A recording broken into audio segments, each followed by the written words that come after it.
Hai, welcome to Artocles. Saya mohon maaf dulu ya, video kemarin harus di take down karena dianggap terlalu seru mungkin. Bahkan itu juga udah diusahakan tidak terlalu vulgar, tapi emang kasus kriminalnya banyak perlakuan aneh. Jadi saya ngerasa wajib cerita tanpa ditutup-tutupin. Tapi ya udah, sekarang kita move on ke kasus yang nggak kalah seru berikut. Sebelum dilanjut, misalnya kamu lagi butuh hiburan buat bikin ketawa dan naikin mood, saran saya nanti masuk aja ya ke channel Ngakak Abis, di mana kamu bisa nontonin kompilasi video dari Indonesia, Thailand, atau dari wilayah lain yang sumpah sih ini bikin ngocok perut. Sesuai namanya, bakal ngakak parah, editannya kreatif, seru, menghibur, dan bisa bikin guling-guling. Di-upload setiap hari melalui video panjang atau shorts, yang selalu berbeda, jadi nggak bakal bosan. Pokoknya ampe lupa waktu, ngilangin stres dan naikin imun tubuh. Nama channelnya Ngakak Abis dan saya udah ngikik parah dari tadi. Link channelnya ada di bawah dan segera ke sono ya sehabis nonton kasus kita kali ini.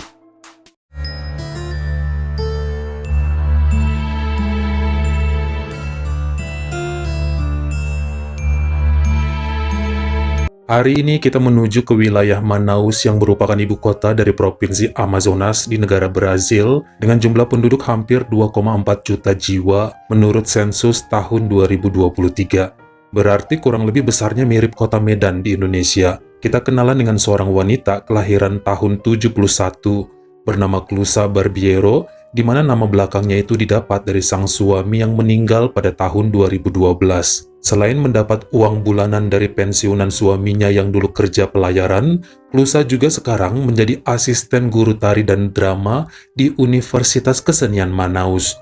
Putri pertamanya bernama Katia, lahir tahun 96 dan berkuliah di kampus Nilton Lins. Sementara putra keduanya bernama Dalton, masih SMA, lahir pada tahun 2002, masih umur belasan. Beberapa kali sebenarnya Clusa menjalin hubungan dengan pria lain, namun begitu diajakin masuk ke tahap yang lebih serius seperti agak keberatan jika harus membawa dua anaknya. Mungkin karena masih pada kuliah dan sekolah, jadi takut beban banyak untuk ikut bayarin pendidikan Katia serta Dalton. Makanya cuma pacar-pacaran aja tanpa ending yang jelas. Bulan Desember 2018, Katia mengajak kekasihnya yang bernama Igor ke rumah yang tentu aja bikin kaget mamanya. Bukan hanya karena nggak suka sama tampang dan penampilan cowok tersebut, namun karena ternyata pemuda itu bilangnya mau numpang tinggal beberapa lama di sana karena diusir oleh ibu kosnya. Menurut Katia, cowoknya lagi ada masalah juga sama pihak kampus dan sedang menjalani skors. Uang bulanan dari orang tuanya terhambat. Dan jika diizinkan tinggal beberapa minggu biarlah tidur bersama adiknya Dalton. Ntar kalau keadaan membaik akan balik ke rumah kos lamanya. Namun tetap aja Clusa menganggap hal itu nggak wajar. Masalah apa sih yang ditutup-tutupin? Takutnya itu cowok udah melakukan kriminal dan sedang dikejar polisi. Jangan aneh-aneh lah. Tetangga juga kalau tahu kan nggak enak, dikira Katia kumpul kebo sama Igor. Namun sekali lagi putrinya memohon ya agar dikasih izin sang pacar nginep. Janji nggak akan ngapa-ngapain, dan jujur juga tidak ada hal yang berhubungan dengan kejahatan. Igor anak alim, nggak pernah berurusan sama yang berwajib. Janji, pokoknya sumpah semua akan baik-baik aja. Akhirnya Clusa mengizinkan, namun nggak boleh tidur di kamar Dalton. Bersihkan gudang belakang dan pasang kasur lipat. Di sana aja. Takut putranya diajarin aneh-aneh katanya. Untuk sekedar info bahwa Katia selain masih kuliah juga kerja part-time di sebuah restoran cepat saji yang bernama Girafas yang biasa dilakukan 3 kali dalam seminggu. Makanya pada akhir Januari 2019 saat putrinya masih kerja dan putranya sekolah, Clusa diam-diam mengintip ke kamar Igor dengan niatan awal mau nanya kapan itu pemuda keluar dari rumahnya. Udah mau 3 minggu kok masih betah aja di situ ngerem di kamar. Kerjaannya makan, tidur, seperti nggak tahu malu. Pas ngecek tanpa sengaja dia ngeliat Igor sedang tidur di kasur, tapi laptop di sampingnya tetap menyala, yang ternyata sedang memutar sebuah tontonan dewasa. Hal ini bikin perempuan itu kaget, karena dia belum pernah nonton yang begituan. Yang paling bikin dia menelan ludah adalah hal ini mengingatkannya kembali pada mendiang suaminya. Sudah cukup lama itu terjadi dan dengan deg-degan, dia foto situs layar laptopnya Igor, lalu keluar dari sana tanpa membangunkan pacar anaknya. Masuk ke kamarnya sendiri, dan iseng membuka website tadi menggunakan komputer di ruang tidurnya. 4 hari setelah itu baru Igor ya pamit dari sana untuk pulang ke kampung halaman di Curitiba. Nggak lanjut kuliah dia karena uang semesteran udah ditilep, hingga orang tuanya bener-bener stop mentransfer. Ini membuat hubungannya bersama Katia menjadi jarak jauh sampai perlahan pudar dan putus.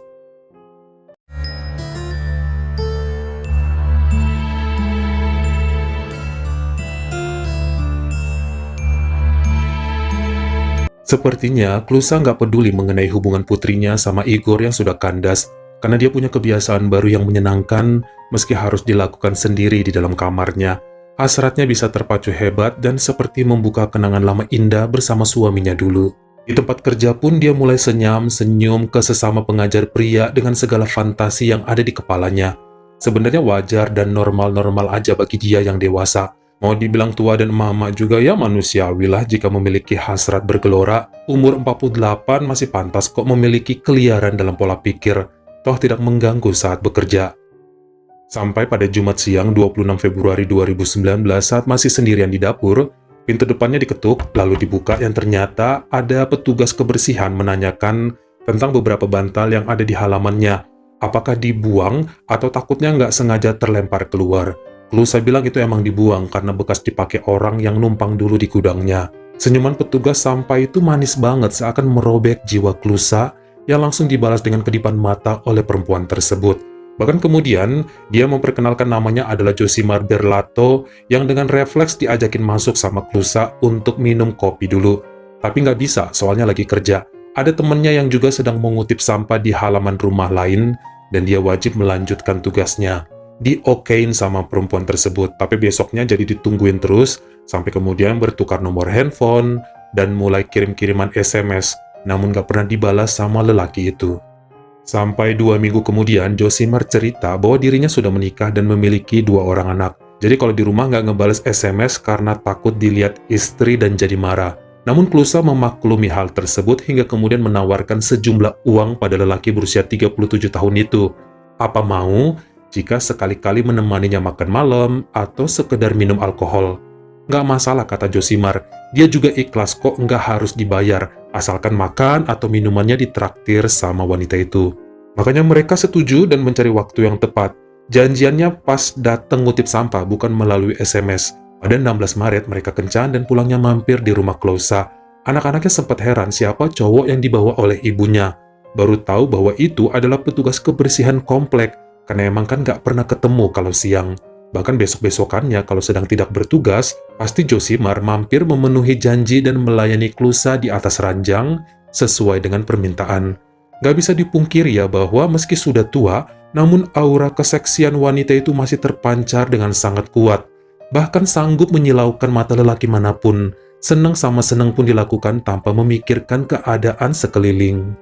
Sepertinya kebiasaan Klusa untuk menyaksikan tontonan dewasa membuat geloranya mudah membara dan berkobar-kobar secara buas, sulit dikendalikan. Makanya saat Josimar sedang cuti dan digantikan sama petugas lain bernama Diego, ikutan digoda lagi sama wanita itu yang awalnya pura-pura minta tolong mengusir tikus dari bawah wastafel dapur. Mereka tukeran nomor handphone dan mulai mengirim pesan-pesan yang membangkitkan jiwa muda. Cukup meresahkan hingga terasa panas dan ingin disembur sampai ke dasar palung Mariana. Klusa ngerasa sosok Diego memberi nuansa baru dalam fantasinya. Lelaki itu dulu bekerja sebagai admin di perusahaan karet, namun kantornya tutup dan menjadi petugas sampah sebagai batu loncatan sambil nunggu dapat kerja baru lagi. Hingga akhirnya dengan memberanikan diri, Klusa mengajaknya untuk melakukan perbuatan yang bisa bikin enak. Namun anehnya pria tersebut malah memasang tarif sebesar 1.000 real atau 3 juta rupiah untuk satu kali main. Awalnya, Klusa cukup kaget dengan harga tersebut dan mulai membandingkannya dengan Josimar. Namun ya bisa dibilang, Diego secara penampilan lebih oke. Wajahnya lebih tampan, lebih atletis dan lebih muda juga. Makanya dia nabung dulu, lalu menghubungi lelaki itu yang maunya main di hotel bukan di rumah Klusa. Nambah pengeluaran lagi, tapi diusahakan dan kencan juga keduanya pada Minggu 24 Maret 2019 di Novotel Manaus dan emang terasa beda. Sangat jauh berbeda. Lebih enak si Diego sesuai dengan yang ada dalam fantasi Klusa. Seakan apa yang ditontonnya selama ini benar-benar sanggup direalisasikan oleh Diego. Makanya seminggu kemudian dia gunakan dana depositonya yang kebetulan baru cair untuk membayar cowok itu lagi. Masih di hotel yang sama namun tarifnya makin naik. Pada Minggu 7 April 2019 saat menikmati weekend bersama anggota keluarga, sang putri Katia bertanya pada ibunya mengenai beberapa pengeluaran yang cukup signifikan. Kemarin habis ngeprint buku tabungan dan ngecek billet, seperti ada yang hilang. Takutnya sang ibu ditipu atau hal lain yang nggak diketahui. Namun Klusa mengatakan bahwa semua aman. Kemarin dia pakai duit karena mau beli tanah buat adiknya di Sao Paulo. Nggak usah khawatir dan cemas. Namun tetap aja Katia heran dan was-was karena nama penerima dana adalah Diego Pisaya yang tentu dia nggak kenal, nggak ada nama pamannya yang begitu. Kebayang dalam waktu kurang dari 3 minggu, mamanya udah 7 kali transfer ke si Diego tersebut dengan total 13.000 real atau hampir 40 juta rupiah. Buat apa coba? Kedikitan duit segitu kalau buat beli tanah. Tapi mamanya malah makin ngamuk saat Katia bertanya lebih dalam. Nggak usah ikut campur, toh masih dia yang nyari duit. Kuliah aja yang bener, jangan ngebacot mulu. Sampai pada Jumat siang 12 April 2019 saat baru pulang kampus, Katia kaget ya mendapati ibunya sedang bermesraan dengan Josimar. Dikirain selama ini cuma temenan, ternyata lebih dari itu. Sang putri kesel karena ibunya berbuat tercela di kediaman mereka di atas kasur milik mendiang ayahnya yang menurutnya sangat tidak pantas. Dia teriak hingga lelaki itu pergi terbirit-birit. Pertengkaran terjadi antara ibu anak tersebut, sampai Katia bilang, pasti selama ini semua uang yang hilang karena ditransfer ke Josimar. Pasti nama aslinya Diego Pisaya kan? Namun mamanya bilang bukan, itu orang berbeda dan jangan bahas tentang uang. Josimar nggak tahu apa-apa. Tetap aja Katia menangis serta memaki ibunya. Dia kemudian menghubungi kantor kebersihan kompleknya untuk menanyakan tentang biodata Josimar, bahkan sampai alamatnya pun jadi tahu. Besokannya Sabtu 13 April 2019, secara rahasia Katia mendatangi kediaman lelaki itu lalu bertemu dengan istrinya yang bernama Helena sendirian di rumah. Katia menceritakan perbuatan suami Helena dan kemungkinan besar bahwa Josimar telah memeras ibunya selama 3 minggu terakhir. Ini bikin perempuan itu emosi. Dia sering mendapati SMS mesra dari seorang wanita bernama Klusa yang selalu dibantah oleh Josimar. Sekarang dengan kemunculan Katia, semua jadi masuk akal bahwa suaminya telah berkhianat. Malahan jadi berantem nih, dua wanita tersebut saling menyalahkan, sampai kemudian Katia pun pergi, sambil terus bilang bahwa suami Helena adalah pencuri. Malam harinya sekitar pukul 10, rumah keluarga Barbiero diketuk dengan keras yang dibuka oleh Klusa, dan nampak sosok Helena di sana sambil membawa sebuah senpi dan langsung diarahkan pada wanita itu. Katia dan adiknya panik, lalu berteriak meminta pertolongan. Dia sempat mengejar mobil yang digunakan Helena, namun sia-sia. Tetangga membawa Klusa ke rumah sakit Rio Negro, dan ajaib bahwa nyawanya masih selamat, meski ada 2 bekas peluru di dada dan pinggang. Makanya keluarga pun melakukan pelaporan ya ke kantor polisi, dan segera menangkap Helena Berlato atas penyerangan tersebut.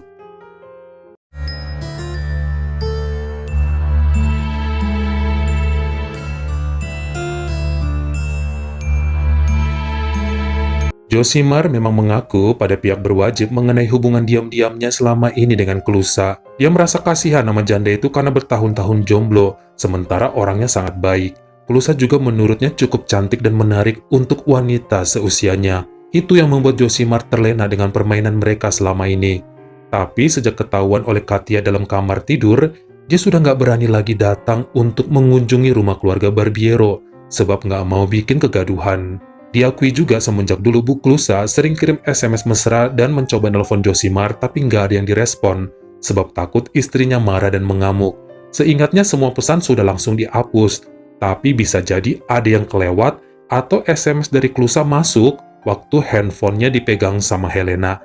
Makanya beberapa kali istrinya murka dan berbagai alasan dibuat agar suasana menjadi tentram. Malah Katia yang datang serta memperkeruh keadaan hingga muncullah peristiwa ini. Menurut Klusa, telah terjadi kesalahpahaman terhadap putrinya yang mengira bahwa penerima aliran dana selama sebulan terakhir adalah Josimar. Salah orang. Udah dijelaskan bahwa Diego itu orang lain, tapi tetap aja Katia ngeyel. Makanya Diego pun dihadirkan paksa oleh tim pengacara dan mau berbagi cerita sebenarnya. Klusa juga ngaku bahwa 7 kali kencan sama Diego, biayanya terlalu mahal meskipun enak. Akhirnya dihentikan karena uangnya mulai habis, dan putrinya teriak-teriak masalah duit. Tapi ya Diego nggak salah, sebab seandainya Klusa menolak bayar juga kan nggak apa-apa. Nggak ada paksaan. Dia tidak memeras wanita tersebut. Cuma ya menurut Katia kenapa ibunya nggak jujur aja. Jadi dia nggak sampai datang ke rumah Josimar dan ngadu sama Helena. Tapi udah jalannya mungkin bahwa hubungan rahasia mereka harus terbongkar dengan cara begini. Menurut pengacara Ines Dal Igna bahwa senpi yang dibawa kliennya untuk menyerang Bu Klusa adalah milik abangnya Helena yang tentara. Dia ambil dari rumah sang abang secara diam-diam beberapa jam sebelum kejadian, bukan dikasih dengan sengaja. Helena juga menyatakan tidak ada penyesalan dalam melakukan perbuatan ini, sebab ingin memberi efek jera pada Klusa atau pada siapapun wanita yang berani mendekati suaminya, supaya Josimar lain kali mikir 2 kali kalau mau main dengan perempuan lain. Sakit hati istrinya di rumah ngurus anak-anak dan menjaga kesetiaan, ternyata suami banyak tingkah di luaran. Bahkan Josimar juga dituntut pihak keluarga istrinya atas perbuatan tercela.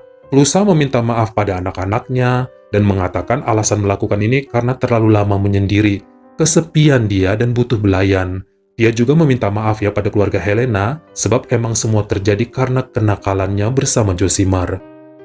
Ini yang kemudian membuat beberapa hakim di Pengadilan Tinggi Wilayah Manaus berpikir panjang dan mengajak ngobrol kedua belah pihak atas kasus tersebut, sama-sama menggunakan hati nurani serta bermediasi secara kekeluargaan. Sampai pada hasil keputusannya per hari Senin 11 November 2019, akhirnya kasus untuk penyerangan dengan senpi ini dibatalkan atas kesepakatan bersama. Helena tidak mendapat hukuman sebab pihak keluarga Barbiero terkhusus Klusa dan Katia membatalkan tuntutan. Itu semua atas kesalahan mereka juga katanya. Kasihan anak-anaknya masih kecil harus berpisah dengan ibunya nanti. Hal yang sama pun dilakukan pihak keluarga Berlato yang gak ingin Klusa dipenjara atas tuntutan perbuatan tercela. Sudah tua, kasihan juga. Namun ada kewajiban lapor yang mereka lakukan. Semuanya ya, Klusa, Katia, Josimar, dan Helena kepada pihak berwenang. Jadi hukumannya wajib lapor aja. Win-win solution yang nampaknya nggak bakal menimbulkan efek jera sih menurut saya.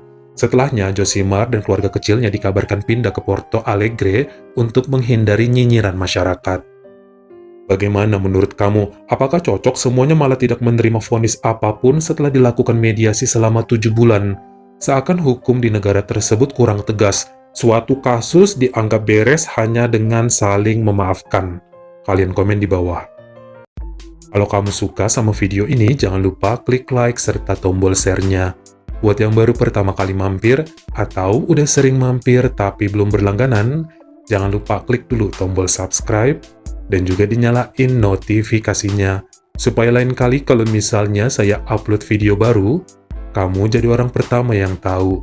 Follow juga Instagram saya jika berkenan, di Artokels S-nya 2, dan jangan lupa untuk nontonin semua video saya yang lainnya. Ingat ya, tetap jaga jari dan juga lidah kita, supaya nggak nyakitin hati orang lain. Terima kasih.